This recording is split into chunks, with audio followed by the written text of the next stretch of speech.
Let me tell you, I always called the shots with Richard. Didn't even have to shout most of the time.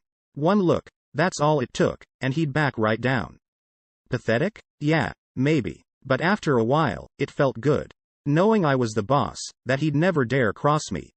Wasn't always like this, mind you. At the start, I actually liked his timid ways. Made me feel strong, in charge. But years go by, you know, the same routine, day in and day out. It gets dull. I ruled the house, sure, but it wasn't enough.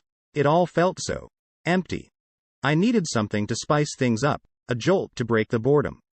And let's just say, the way my eyes started to wander wasn't exactly loyal wife behavior. It wasn't Richard's fault, I don't think.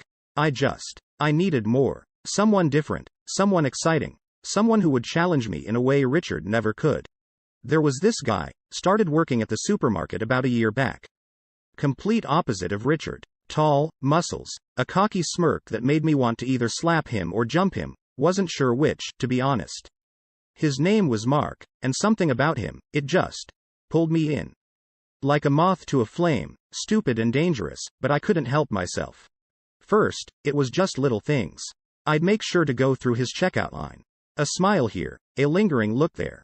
Nothing serious, just testing the waters. But Mark, the idiot, he took the bait. Started flirting back, all subtle like, but I saw it. And let me tell you, that first rush of forbidden excitement, it was like nothing I'd ever felt with good old predictable Richard. Mark at the supermarket, he became my little obsession. Wednesdays, after work, that's when I knew he'd be there. I'd ditch making dinner, tell Richard something about needing ingredients, whatever excuse I could come up with. Truth was, I didn't care about the groceries. All I wanted was to see Mark, to feel that jolt of excitement again. It started small, a brush of hands when he handed me change, accidentally, of course. A quick, "You look gorgeous today," whispered as I passed his register. The thrill of it made me shiver all over. It was twisted and wrong, yet I didn't care. For once, I felt desired, not just in charge. Richard, he didn't suspect a thing. Blind as a bat when it came to anything besides those stupid computer spreadsheets he was always hunched over. And Mark was playing the game. I could feel him feeding off my desire, his eyes glinting every time I showed up in his checkout line. One night, after Richard had already fallen asleep, the snoring fool, I found myself sneaking through the kitchen. Hands trembling, I typed Mark's name into Facebook. There he was, damn, that smirk in his profile picture made my knees go weak. Should I send a message? Just a harmless, "Hey, it's me from the store." No, too risky, could get me caught. But not doing anything, that felt worse. I wanted this, wanted the excitement, the risk, wanted to break free from the dullness of my life, even just for a little while. I stared at his photo until my eyes blurred. Later, lying wide awake next to Richard, his soft snores like sandpaper against my nerves, all I could think was, I had to do something. This thing with Mark, it was too strong, the pull of it too powerful to ignore anymore. Richard had this dumb bowling league on Tuesdays. Bingo was his thing, not mine, so I had the house to myself those nights. That's when I started messaging Mark. At first, it was innocent enough. "What time are you on tomorrow?" And, the store was a zoo today. But the messages, they turned hotter. Not outright dirty, just hinting at stuff, building the tension, you know. The lies came easy. Meeting up with Sarah for drinks. I'd tell Richard, a half-truth at best since I'd be meeting Mark, not my friend. "Sorry, gotta work late," was another favorite. Richard, bless his clueless heart, never questioned a thing. The first real meetup with Mark, it was at this grubby little bar on the edge of town. I parked around the back, snuck in like a thief. My heart was pounding, sweat making my palms slick, but there he was. Smirking at me from across the table. We drank too much. We talked, well, more like whispered, about nothing and everything at the same time. I knew it was reckless, knew this was the point of no return. Yet some part of me was buzzing at the danger of it all. He walked me to my car, his hand brushing against mine as if by accident. The touch felt like an electric shock. "When can I see you again?" His voice, rough in the darkness, made me shiver. Shame and desire twisted up inside me, it was a mess. Driving home, I couldn't get the image of Mark out of my head. The guilt was there, gnawing at me, but so was this incredible anticipation. I wanted more, even knowing the risk. A few nights later, it happened. We kissed in the parking lot, messy and frantic. After that, there was no stopping. The back room of that bar, cheap motel rooms. The lies piled up, the sneaking around became my new reality. And the thrill, oh God, the thrill of it all made me feel truly alive for the first time in years. The first few times with Mark, it was hot, exciting, like nothing I'd ever experienced. But the high never lasted long. Mornings after, the guilt would wash over me, heavy and suffocating. I'd see Richard, his dumb, trusting smile over his bowl of cereal, and one felt sick. I was a monster, plain and simple. The problem was, the guilt never totally outweighed the thrill. Getting away with it all, the sneaky glances with Mark, the lies. It all fueled this weird hunger inside of me. The risk became a drug, and I was hooked. We got bolder. Mark would run into me at the supermarket, his fingers brushing mine a little too long. We started sneaking off for lunches, quick trysts during my errands. I started to live for those moments, my heart racing, my skin tingling with anticipation. One day, I came home from an afternoon with Mark, still flushed, the smell of him and cheap motel soap clinging to me. Richard was on the couch, fiddling with the remote, and the sight of him filled me with a disgust I couldn't hide. "Everything okay?" he asked. He seemed smaller than usual, shoulders slumped. "Fine," I snapped back. Turning away from him, the guilt surged back, mixed with anger. How could he be so pathetic? So blind? If he weren't so damn weak, so predictable, I wouldn't have to do any of this. The thought shocked me. What the hell was I becoming? But deep down, I knew a part of me believed it.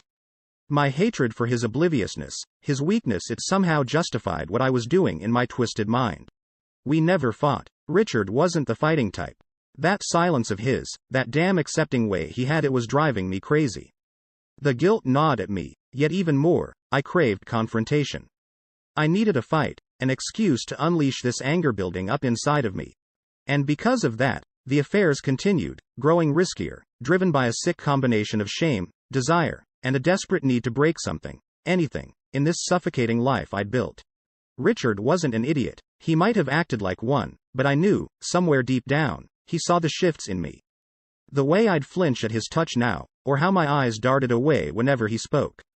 He might not know exactly what was going on, but he was catching on that something wasn't right. I started noticing the way he'd look at me. Not angry, not accusatory. It was worse than that, it was a kind of sadness in his eyes. Like a disappointed dad, and it cut through me deeper than any yelling ever could have. One night, he tried to talk.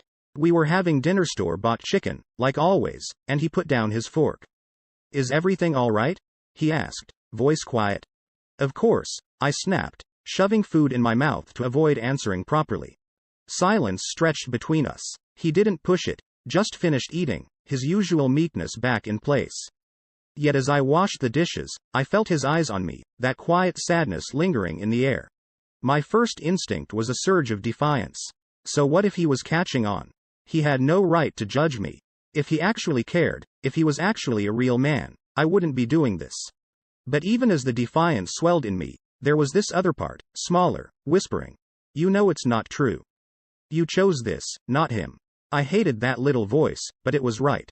For weeks, this became our new normal. The silent looks, the unspoken questions, tension hanging between us like a thick fog I couldn't escape. That damn sadness in his eyes, it grated on my nerves. Yet, he never confronted me, never raised his voice. That silence, it was my own personal hell. I wanted a fight, a screaming match, something to crack this awful tension. Yet he wouldn't give it to me. Instead, I felt myself spiraling, the affairs growing wilder, almost as if I was daring him to finally break. The silence from Richard was eating me alive. Each day, I'd wake up with a flicker of hope that today would be the day he'd snap. Instead, it was more of the same, his quiet routine, those damn sad eyes that made my insides squirm. It drove me half mad. My affairs with Mark, and others, there were others by now, became less about pleasure, more about punishment. For Richard, and for myself. I'd disappear for hours without warning. Once, I left during dinner, just got up and walked out, a smirk on my face. He never raised his voice, never yelled. Just cleaned up the mess I'd left, like the good, obedient house husband he always was. I started coming home late, reeking of cheap perfume and Mark's cologne, praying he'd finally lose it. One morning, I left the receipt for a motel room on the kitchen counter. I sat at work all day with a knot in my stomach, fantasizing about the fight to end all fights I'd come home to. But when I did walk through that door, the receipt was gone. No yelling, no smashed plates, just Richard in his usual spot on the couch, the TV droning on. That night, I sobbed into my pillow, the frustration overwhelming. He wouldn't crack, wouldn't fight back, and it was destroying something in me. Was I so worthless to him that he didn't even care enough to be angry? Was I truly that invisible? Yet mixed with that hurt came the old defiance. If he wouldn't break, I'd break him. The days blurred into a mess of reckless behavior. Inviting Mark over while Richard was at work, leaving evidence scattered around the house. I wanted to be caught, to be punished. But with every new low, still only silence met me. Each morning, I'd wake up disappointed in him and in myself, hating this game for what it was turning me into. One part of me longed for this to end, for things to settle back to normal. But the broken part of me, a twisted, defiant fragment, needed something to crack open this unbearable tension. I needed him to fight, to scream, to prove in some sick way that he gave a damn. I needed him to care enough to break. The whispers reached me first. A pointed stare from the ladies at the grocery store. Sarah, my so-called friend, suddenly too busy to chat. People I had known for years now gave me this look, a mix of pity and disgust. Word about my less than discreet affairs was spreading. At first, the shame was hot and sharp. It made me want to curl up and disappear. For a week or so, I actually toned it down. No more late nights, no obvious traces of Mark around the house. I just retreated into myself, simmering in anger and humiliation. But then, something shifted. The shame twisted into rage. How dare they judge me? Who were they, with their boring, predictable lives, to cast stones? My defiance came roaring back, fueled by this newfound sense of being publicly scorned. One afternoon, I walked right up to Sarah at the post office. "Problem, Sarah?" I drawled, ignoring her startled gasp. "Or can't you handle seeing me without hiding your face anymore?" She stammered something pathetic, and I simply walked away, a cruel smile on my face. It felt good, standing up to them in this twisted way. From then on, I embraced the scandal. Flaunting late nights, letting people see Mark hold my hand too long at the supermarket, just daring someone to confront me. Richard, naturally, remained as oblivious as ever, even with half the town whispering about his cheating wife. The public spectacle became my new drug. If they wanted to be scandalized, I'd give them a show. In a messed up way, it made me feel powerful. The old me, the quiet, controlled wife, was replaced by this reckless woman who didn't give a damn what people thought. At night though, the whispers echoed in my head. I wasn't just a wife having an affair, I was a joke. And deep, deep down, I hated myself for it. I hated who I was becoming, but I couldn't stop. I'd created this monster, and now the monster was calling the shots. Yet through it all, the worst part was still Richard's silence. His unspoken disapproval now seemed louder than the gossip I'd provoked. Putting on that show for the town, I started to crack inside. One moment I'd be laughing, throwing out reckless comments, daring anyone to look at me wrong. The next, I'd be in the bathroom, tears streaming down my face, disgusted with the reflection staring back at me. I convinced myself it was all an act. I was playing a part, and I could turn it off whenever I wanted. But the lie was getting harder to swallow. Late at night, when the mask finally came off, I couldn't escape the cold dread in the pit of my stomach.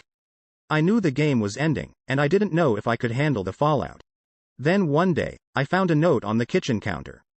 Richard's handwriting, neat and precise like always. I know. 3 simple words, no accusation, no anger, just a statement. It knocked the breath out of me. Had he always known? Why didn't he say anything? Why this damn game? The old desperation clawed at me. I needed this to end, needed him to fight, to scream, to prove he cared enough to hate me. But the note just sat there, a testament to his infuriating silence. I couldn't take it anymore. That night, I made a scene. Invited Mark over for dinner. Richard wasn't surprised when he walked in. He just looked at me, tired and infinitely sad, and then quietly turned and left. Mark and I went crazy that night. We drank, we fought, we trashed the living room.